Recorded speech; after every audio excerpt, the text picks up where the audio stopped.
Welcome to Advisor Talk with Frank LaRosa. Brought to you by Elite Consulting Partners, it's the only podcast offering unfiltered guidance and direct advice for all things concerning financial advisors, RIAs, and the practitioners in the wealth management business. Learn more and subscribe today at eliteconsultingpartners.com/podcast. And now, here's your host, Frank LaRosa. Hey everybody, welcome to Advisor Talk with Frank LaRosa. I am your host, Frank LaRosa, and I am joined today with by two special guests. I'm going to introduce them in a minute, but for those of you that are joining us for the first time, welcome to the show. We're glad you're here. We hope that the show is informative. This show is basically designed to help educate our audience, the financial advisor community, on things that are going on, things you should be aware of, how to grow your practice, how to manage your practice, how to recruit, answering questions about recruiting. For those of you that are returning guests, thank you very much. We ask that we don't advertise on these shows. So if you have someone that you think this content is good for, please share it with them. We appreciate that. And don't forget to like and subscribe. If you check it out on Apple iTunes or Spotify, wherever else you listen to your podcast, we appreciate it. And also don't forget we have a YouTube channel, which is Advisor Talk with Frank LaRosa on YouTube. So you can check us out and check out what the studio looks like with a bunch of these guys here. So anyway, let me get started here. And today I'm joined with two great guys that work for the firm. Brian Selfridge, who's a managing director of what we now call Elite Advisor Successions, and Joe Greco, who's also a managing director of Elite Advisor Successions. So guys, welcome to the show. Hopefully you guys aren't too nervous. Thanks, Frank. Thanks, Frank. Appreciate it. Brian is showing us up. He's got the tie going on today, so that's cool. Appreciate that. But anyway, today I wanted to invite them onto the show. There was some news that came out about Elite Consulting Partners, which is our main firm, acquiring a firm called Advisor Successions, which is now Elite Advisor Successions. Advisor Successions was and is an M&A focused firm that connects financial advisors, buyers, and sellers. So large enterprises that are looking to acquire practices. We help with that. What we were doing with Elite Consulting Partners, which is what Brian had been doing for us for the better part of 7 years, I believe, is really focusing on firms that are looking to proactively recruit. So we merged the two firms together, which is now Elite Advisor Successions. Guys, I wanted to maybe just give just a quick introduction, a little bit of your background, and then we can get into some of the questions that I want to really talk about with the audience today. Sure. Well, thanks, Frank. My name's Brian Selfridge. I'm the managing director of Elite Advisor Successions. I've been with the firm for 7 years. And what we did prior to acquiring Elite Advisor Successions is primarily concentrate on hiring or helping firms hire talented financial advisors with copious amounts of assets, and perpetually doing that over and over and over again. But we realized along the way we generated a lot of sellers, and we wanted to create a more efficient marketplace for those sellers. That's why we acquired Advisor Successions, folding them into now Elite Advisor Successions. And Joe, your background is a little bit different. So Brian, before you came to Elite, you were really in the B2B business, working with large accounting firms and CPA practices. Yeah, a lot of time at Automatic Data Processing and Thomson Reuters Tax and Accounting. So my background is in Fortune 500 sales and account management. Awesome. And so Joe, tell us a little about your background, because it's also interesting with who you had the privilege to work with and still work with to some degree, and really got to have a front seat to what it takes to build a massive business. Yeah, absolutely. So I started my career with Jonathan Cutton, who is the biggest advisor in Ameriprise Financial on the independent side.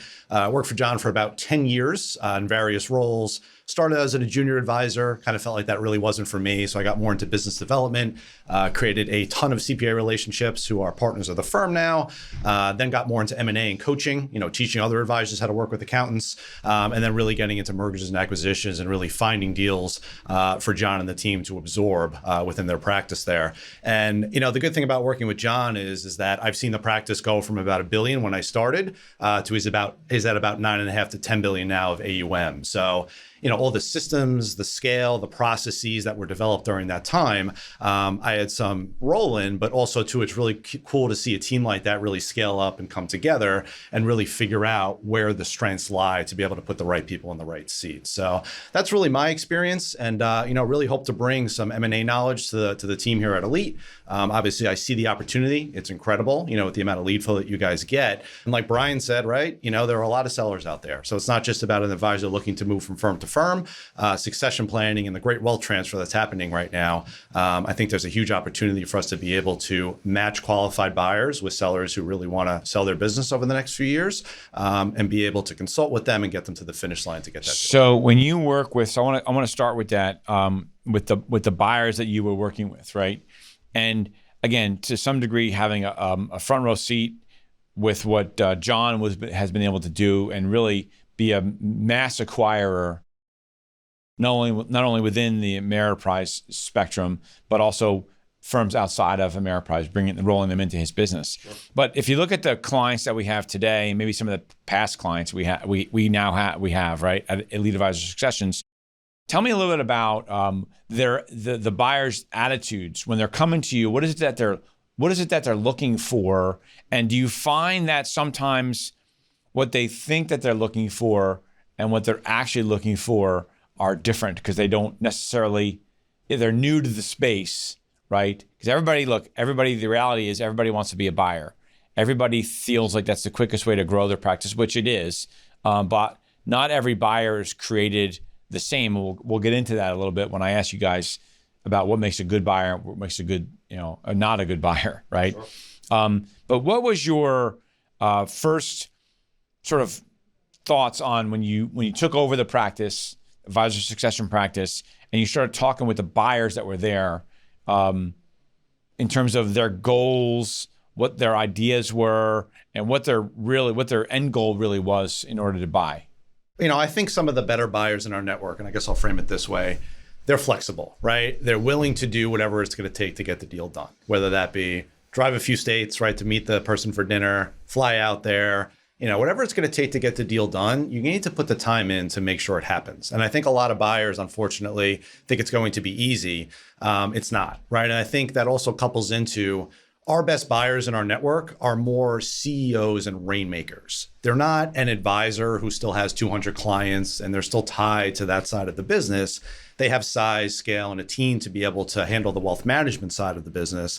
And they're really more of in a position to get the deal done, be that CEO and rainmaker for the business.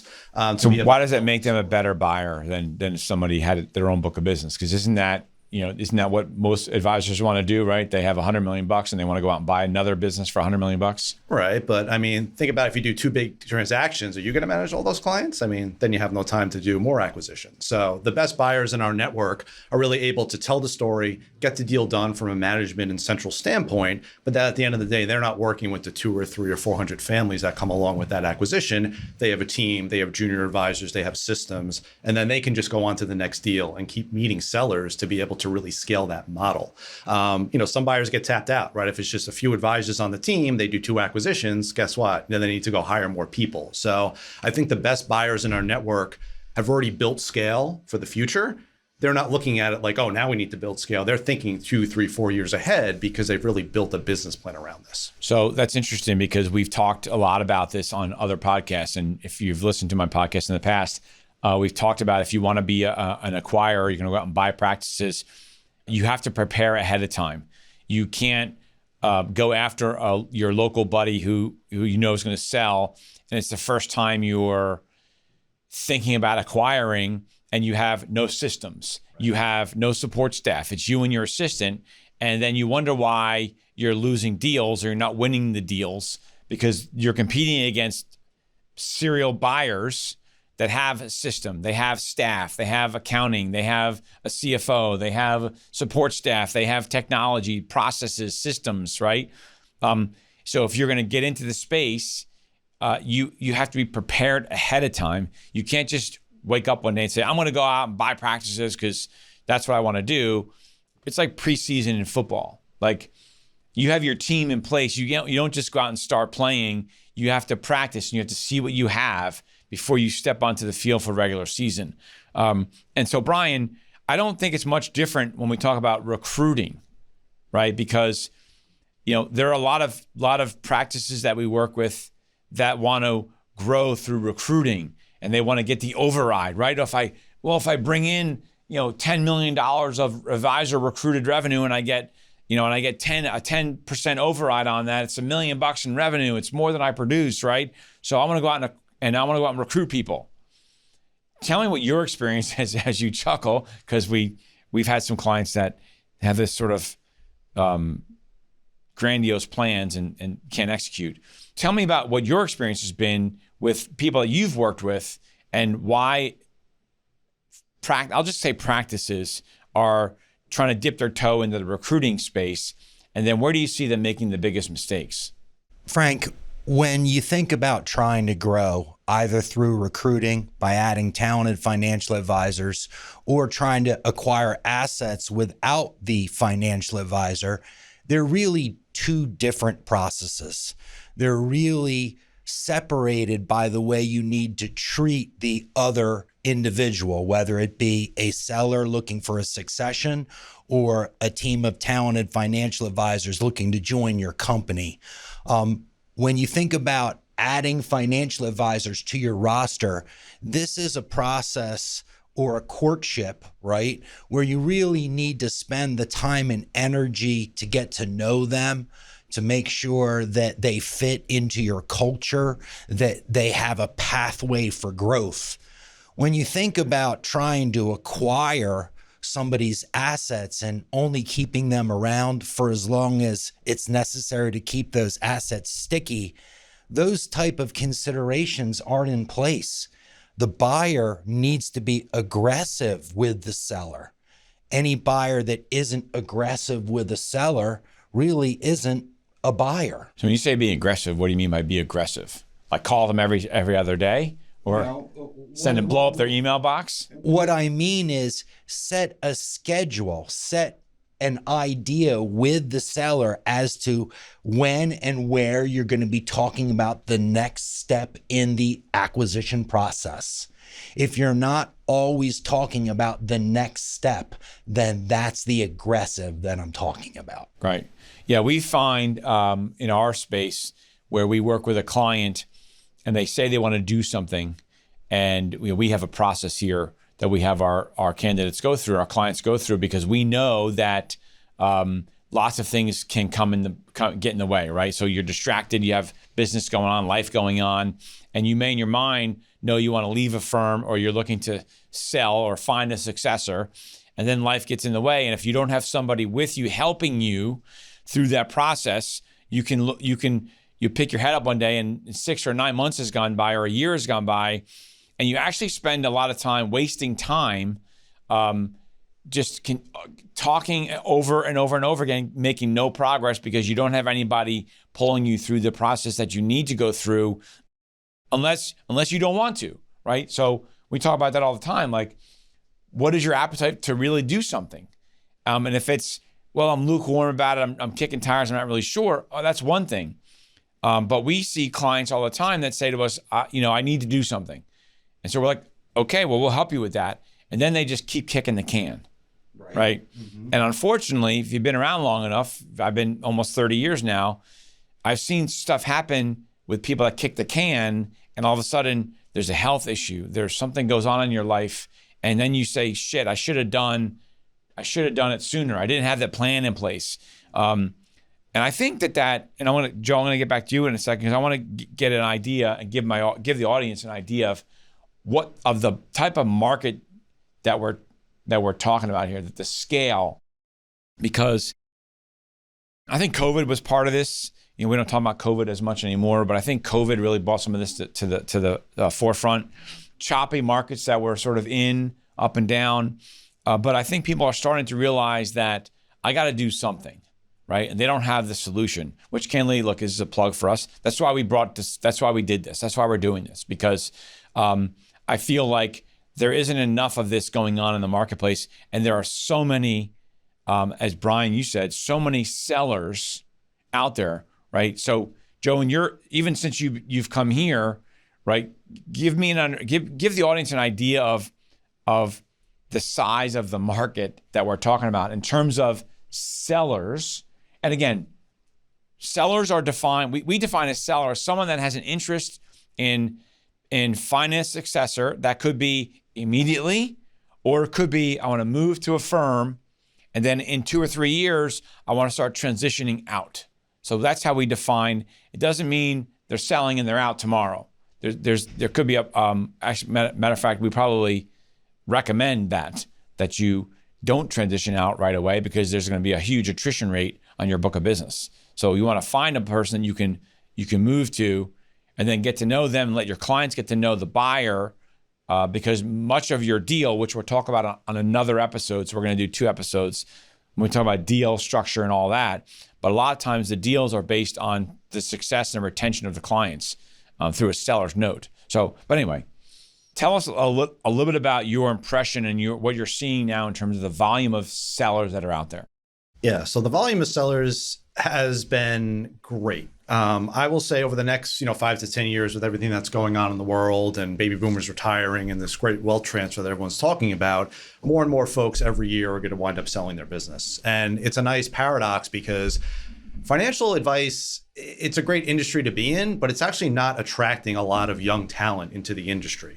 So you have less and less financial advisors coming in every year. You have more and more advisors retiring. It almost creates this perfect synergy if you're a serial acquirer, right? Because the amount of deal flow potential that you're able to get is great. And you have to really start to build that value proposition out. But what we usually tell prospective sellers and also buyers is that for every seller, there's probably about 50 buyers out there, right? So if you're in Anytown, USA, and you're looking to sell your business, you could probably easily find 50 folks that would be able to buy it. Now, are they qualified, right? Are they actually willing to go through the process? That's another thing. And then once you talk about LA, New York, Chicago, that number actually goes up to 200 and 250, right? In the really, really populated metro areas. So it's a super competitive environment out there, right? If you're looking to buy a business, and a lot of buyers know this, you're not going to close every deal. You're going to lose a deal. A deal's going to fall apart on the 5-yard line. Someone in their office is going to come in, right, and swoop it up at the end of the day, and they're going to lose it, right? This happens all the time. But I think it really comes down to, how do you put yourself in a situation to just get as many opportunities as possible, knowing that half of them you're not going to close anyway. Just put yourself, get more at bats to be able to eventually hit that home run. That's the idea. And Frank, I'd like to make a comment on that. In a universe where this isn't supposed to happen, right now we have more qualified sellers that we're working with than we have buyers. Right, and that's because as we're talking to advisors all over the country, being the largest third-party recruiting firm and consulting firm out there, we talk to a lot of advisors. And a lot of times it's, well, I'm not really looking to make a move unless I can find a successor. What I see a lot of times is that their choice is stay at the firm and sell at a lower multiple. Pigeonholed into a lower. Right? And especially if it's a W-2 market, and I'm not going to say wire, but if it's a W-2 market, not only are you pigeonholed with the deal that the firm wants to give you, right? Because they're going to set the number, they're going to set the percentage, but you're really pigeonholed with the guys or gals in your office, right? Because it's unlikely your branch manager is going to let you sell your book of business to another office, because your branch manager is going to lose that revenue. So that message, that's actually a sort of a warning to sellers, but the other warning there to buyers is your competition isn't necessarily the other independent practice that might be out there, but it's the manager in the office of the practice you're trying to buy, because they're going to try to come back to him with a rationale on why they should only take 1.5 times or 2 times on their book of business and only get paid out over 5 years because it's easier or whatever, when the reality is that seller could, and we trademarked this called dual monetization, that seller can theoretically move to your firm, your new firm, most likely get a transition deal to do that, right? And then you can then acquire their practice over time. And again, on the next episode, we're going to really get into some of the details and ideas on how to structure deals, right? Because there's all sorts of creative ways to do it, which is what I love about this. So Joe, you talk about, essentially you got to kiss a lot of frogs, right? Maybe you have this number, maybe you don't have this number, but if you're a buyer, what should you expect in terms of the number of engagements you should have, right? If we're talking about KPIs, right? Key performance indicators. One of them might be the number of acquisition conversations that a buyer has.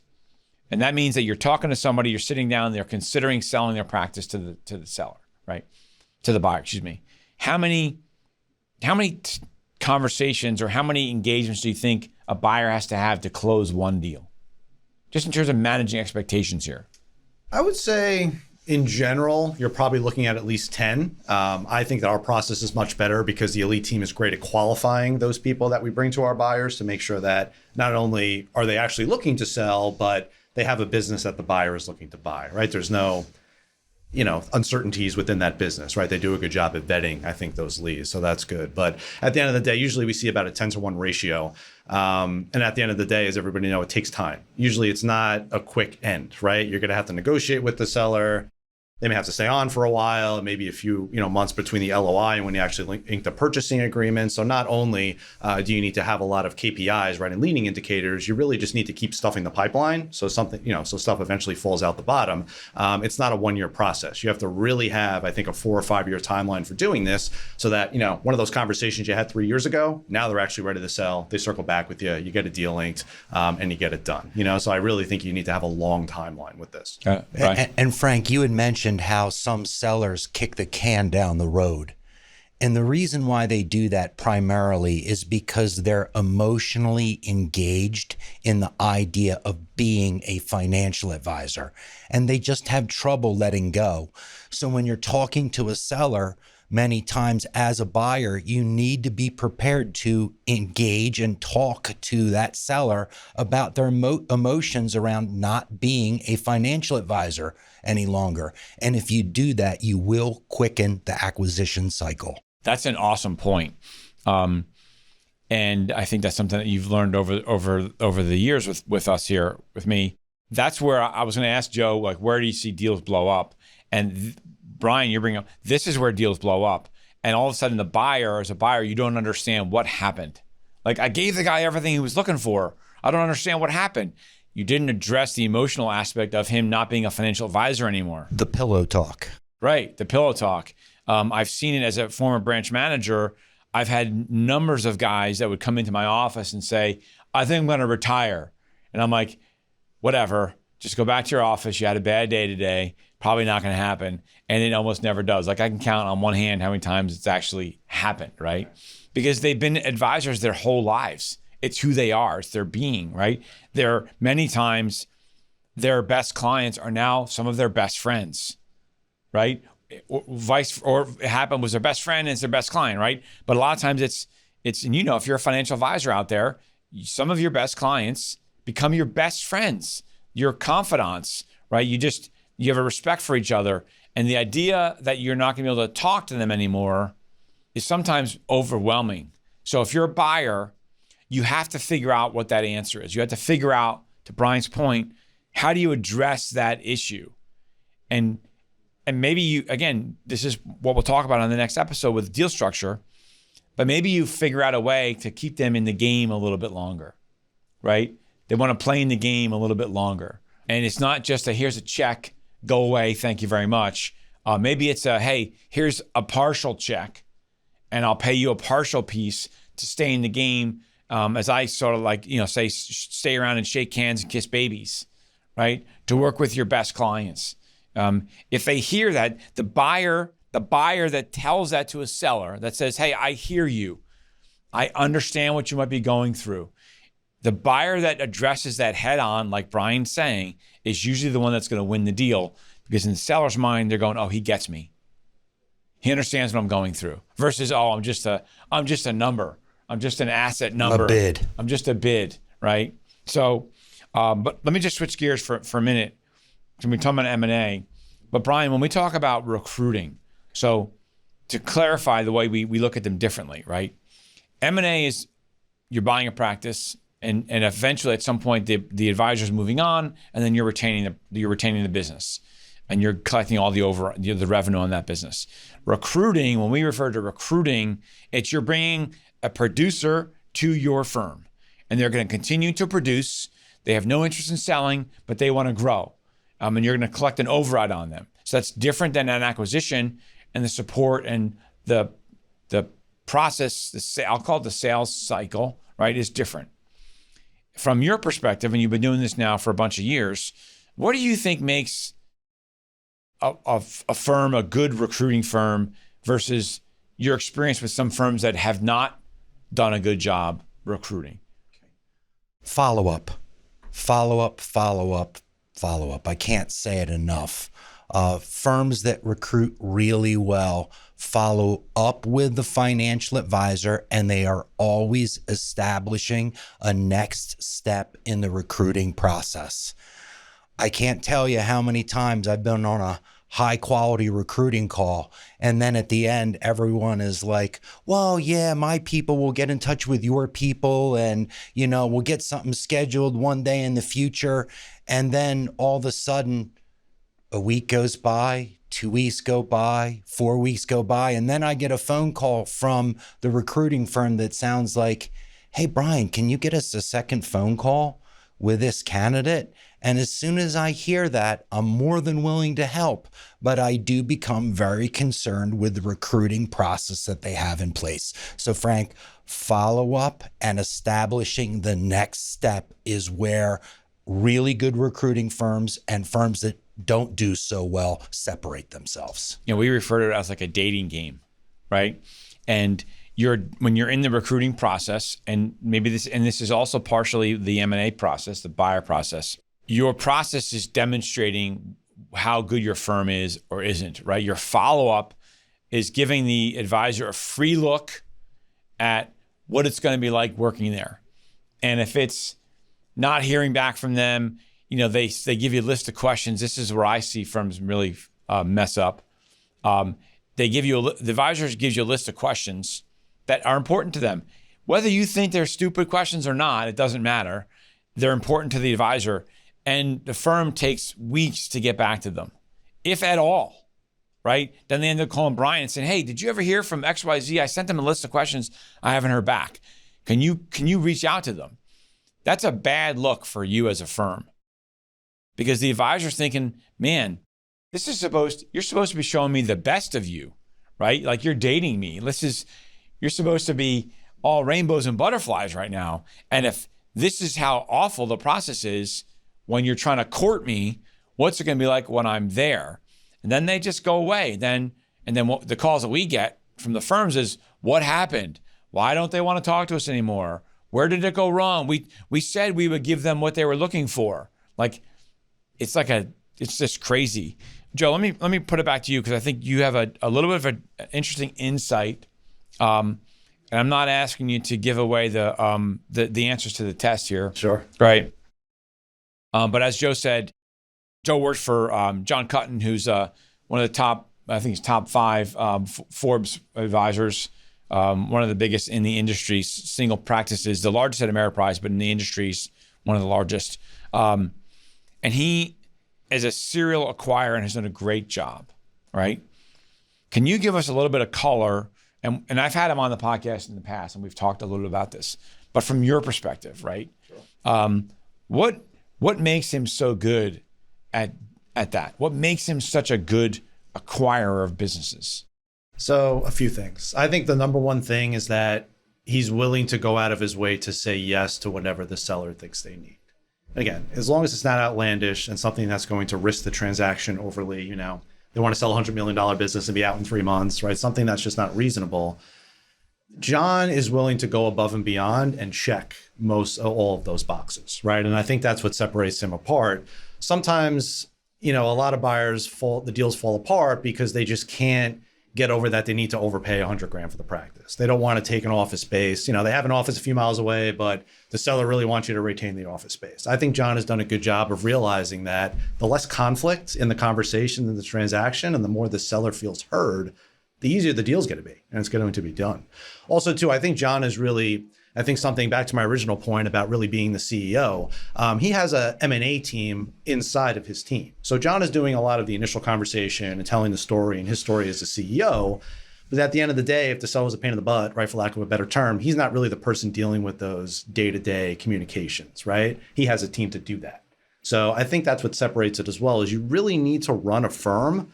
I want to say like a law firm, but like a real organization. It can't just be a bunch of producers who are doing their own thing and, we're a team, quote unquote, and you're not really a team. You really need to have a unified approach, systems, processes behind this so that you can scale it. And when I mean scale it, not talk to 10 people a year, but how do you actually figure out how to talk to 50, 100 people a year, knowing that half of those deals are going to go nowhere. And I think that's the game. And the people that understand the game and are willing to invest in it, whether it be time, resources, energy, they're going to win the game. Yeah, I think that your first point, and I know John, and I've been able to work with him and work with him as a partner on some things. This whole idea of sort of not worrying about the little things. Yes. I see too many deals blow up because they're, your valuation is three times. So I'm not going to pay 3.1 times or 3.2 times because that's too much, right? Meanwhile, it's a rounding error over a period of time. Because most of the time, if you're a buyer, you're taking over a practice that hasn't really grown because the seller hasn't had the desire to want to sell or want to grow, So they haven't done the referral stuff. They haven't done the business growth stuff. So yeah, you might pay a little bit extra for the practice, but if you tuck that practice into your business, now you start all of a sudden showing the clients more love and more focus and a better system and a better process and maybe more touches. More services. Right. More services. All of a sudden you buy a $500,000 book that really probably should be producing 800, right? And that's what John gets, right? John gets, if he can take that practice and plug it into his system, he'll get the growth. So he's not worried about the small crumbs that you're fighting over on the table, right? Because, to your guys' point, there's 50, 100 buyers for every seller. So if you're getting a seat at the table to talk to a seller, stop worrying about the details. John and I talk about this all the time. There's a difference between an abundance mindset and sort of a scarcity mindset, And where buyers get into trouble is they have a scarcity mindset. They think that this deal has to be perfect, otherwise it's going to blow up on me, and they walk away. It's the same thing with recruiting, right? And you have to have an abundance mindset that, listen, it may not be perfect. I may not have the deal perfect for me, but if it's going to get the guy to say yes, let's do it, and we'll figure it out from there. The same thing, Brian, I know you've had some conversations with recruiting firms, I'll say, where they have an opportunity to have a really solid candidate join them. And, sometimes you pull your hair out because they just don't want to do the things you're suggesting that they do that will get the recruit to say yes. Because, again, this is another misnomer. We get to have a different conversation with advisors than the firm does. They tell us different things, whether it's a buyer or seller or a recruit. They tell us different things that they may not tell the firm. So we're coming to them with some really important information. And you only have one shot. Many times you got one shot at the candidate. And it's these firms that just worry about the details, like, office space. Guy wants you to take his practice over and he wants you to keep the office space there, at least for a while, and don't let my staff go, right? Well, probably in your best interest to do that, right? Because the clients probably talk to the staff more than they talk to the financial advisor, right? So how is that going to work for you? That's where you will screw up a deal. If you buy the practice and you just launch everybody, and then Mrs. Jones has been talking to Julie for 15 years, Julie's not there anymore, Mrs. Jones is probably going to move her account, right? So anyway, I digress. Look, I think that the moral of the story here is there's a huge opportunity, both in the acquisition space and the recruiting space, to grow your practice, to grow your business. Whether you're running a practice, you want to build a large enterprise like someone like John. How many advisors does he have now underneath him? I think he's got about 90. I would say about 65 active advisors who aren't retiring in the next few years. Right. And I've gotten to see it firsthand. Another advisor that we actually work with and partner with is Garrett Taylor, who's one of the largest Kestra advisors, who's probably grown his practice to where it is purely based on M&A. But again, same thing, right? He's got a team. He's got an M&A team, and so it's about being prepared. If you want to have that conversation, what I would say to you in sort of wrapping this thing up a little, because we're going to talk about the next episode, we're going to get into some of the deals. What does 3X mean? Because everyone talks about, 3X. I heard 15X, right? Well, 15X isn't the same thing because it's 15X on what? So is it gross? Is it EBITDA? Is it EBOC? What does even EBOC even mean? We'll talk about that in the next episode. But I think the moral to the story, or maybe if you want to sort of leave, your last few talking point on, if you're a buyer, what should you be thinking about right now? And then maybe Brian, if you're a seller, what should you be thinking about? Yeah. So, and I appreciate that, Frank. I think, a lot of buyers or people who are looking to understand mergers and acquisitions need to really understand that if you have a 68-year-old person looking to sell their business within 2 years, their timeline is 2 years. They're going to be out when they're 70. Your timeline, right? If you're building an organization that's going to be 20 years before you retire, that's your timeline. So the growth that you're going to get in that 18 years of delta with your firm is going to be so much bigger than what the seller would get in those 2 years when they're going to sell. So that's what I would really, encourage buyers to think about. When it comes to the small stuff, you shouldn't sweat it, because if you're a $2 billion firm now and your goal is to be a $20 billion firm in 20 years or so, and you actually have a game plan to do that and you're confident you could get there, that multiple that you're going to get when you sell your firm that's 20 times the size or whatever that multiple is going to just eventually spiral out of control, right? So you need to realize that there's actually an arbitrage opportunity by you saying yes now to the little things that you think. Even if it's a little bit overpriced. Even if it's a little bit overpriced. Because when you sell your practice, in 20 years, the multiple that you're going to get is going to be so much greater than this little practice or smaller practice that you're buying now. So I think a lot of buyers are not thinking that far ahead, right, and thinking that big, and you need to be, right? If you really want to be serious in this space, you need to have a long-term game plan, and you need to understand, I think, how the industry is going to be in the next 10 or 20 years, and engage the opportunity. And Brian, if you're talking to sellers, what is the sort of parting words that a seller should be thinking about? As a seller, you really have to decide on what outcome you want by the sale of your assets, because there are 4 different possible outcomes. They are selling 100% of the business and then only staying around long enough to make sure that the assets are sticky to the acquirer. You could sell 100% of the assets and then go work for the acquirer as an employee, getting paid like a wirehouse advisor would. You could then go affiliate with a firm and sell a partial piece of your business. And then you could potentially think that you're a seller, get introduced to an awesome firm, realize that you have a lot more juice in the tank, and then just want to affiliate with that firm and not even think about your succession at the moment. So you really want to understand what out of those 4 possible outcomes you want. And then we'll make sure that we introduce you to the firms that will get you there. So that's what I would like to leave with the seller. Awesome. So listen, if you fit one of those buckets, right, and you want to have a conversation, you can give them a call. Joe, what's the best number for someone to reach you at? I will say, I think it's 516-265-1410 with my new number here at Elite. So again, 516-265-1410, or send me an email, joseph@eliteconsultingpartners.com. Okay. And Brian, what about you? My number is 856-258-0447, and you can reach me at brian@eliteconsultingpartners.com. Brian with an I, please. Awesome. And so listen, if you want to talk to them and just have a conversation, an open dialogue about, this is what I'm thinking about, what would you suggest? Or am I thinking the wrong way? Or how should I be thinking about it?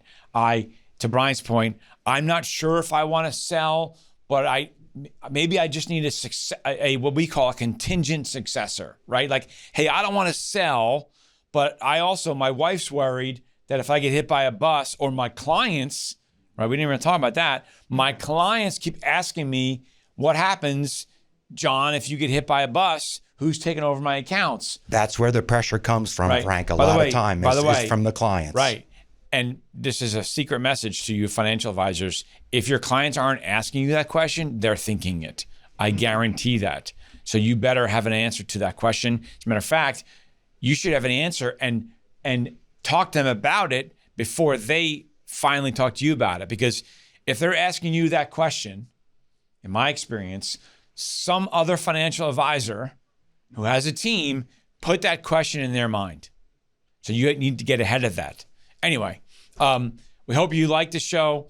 Again, our next episode, we're gonna really talk about different ways to structure deals. Like Brian was talking about, there are different ways to do things: partial sale, full sale. What is the difference between a PE buyer and a advisor buyer, pure buyer? So with that said, we appreciate it. Don't forget to go to my Instagram account at franklarosa.elite. Share this episode with everybody. We appreciate it. Subscribe and like, and smash that like button at Apple iTunes. And we'll see you in the next episode. Thanks for listening to Advisor Talk with Frank LaRosa. If you're looking for more advice or solutions on any topics in the financial services industry, or you just want to subscribe to our podcast, head on over to eliteconsultingpartners.com/podcasts.